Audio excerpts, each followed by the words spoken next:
If you are a developing medium, and let's say that maybe you want to practice your mediumship readings, but you don't have many people to practice with, or maybe you don't have the courage or the confidence to ask someone, hey, can I give you a mediumship reading and connect to one of your loved ones? And then within that, you might have this fear of, well, if I don't practice, what if I lose my abilities? Or if I don't practice, what if I get rusty? Which that can totally happen. You won't lose your abilities, but you can get rusty. And if that's you, then this video is for you. And bonus if you like true crime. Just a little bit of a backstory. Last year, I took a whole entire year off of doing any type of mediumship readings. I was going through a lot in my personal life and I just didn't have it in my nervous system to be able to do that connection and give people these really meaningful readings. So I took a break.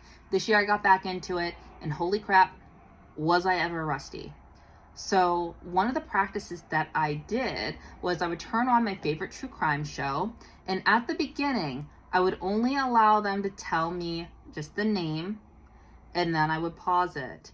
I sat in the power, I invited in spirit, and I just asked them nicely. I was like, if you're open to connecting with me and sharing your story just for my mediumship development, I would greatly appreciate it. And then I jot down everything on a piece of paper, just a stream of consciousness, not letting my second thoughts get in the way and just writing down everything that's coming to me. And then I go ahead and I let spirit know, thank you so much for connecting with me and helping me develop my mediumship. And then, I release that connection. I press play.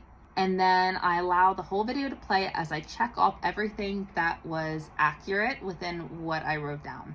And I had this one experience that was so beautiful when I did this, is that I was watching my favorite true crime show and I did the same thing that I was telling you.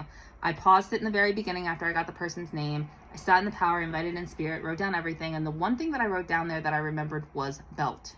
So then as the show is moving along and I'm watching it, I was thinking, I was like, well, I know that not everything that I say is going to land, but I was super certain that belt was going to be in here. We're getting near the end of the episode. They didn't say anything. And then the very last thing, one of the family members got on and said the only way that we were able to identify who it was because of the specific belt he was wearing. Chills. Can I tell you, I got major chills.